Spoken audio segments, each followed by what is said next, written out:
What's up, guys? This is knifesplus.com. Welcome to another walk around.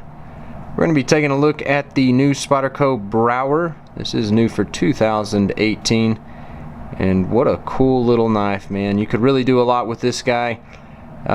Premium materials. You do have a G10 handle here, forest green in color.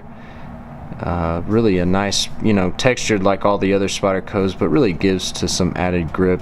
Have a cutout here for the thumb hole, which makes it easy to get to for opening and closing.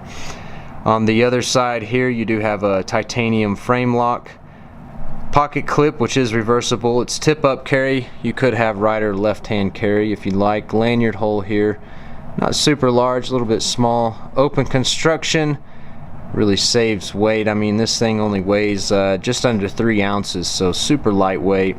You do have a hardened steel insert here, kind of helps with the wear and tear that could happen on the titanium. Also has a stop on it, so you're not going to have to worry about even more wear and tear there.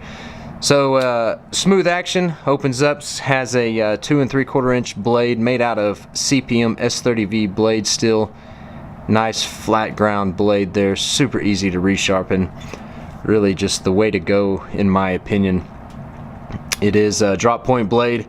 You do have some small jimping here on the top for the thumb rest, a index choil here, and your middle finger kind of fits into that as well. So really nice ergonomics on the knife.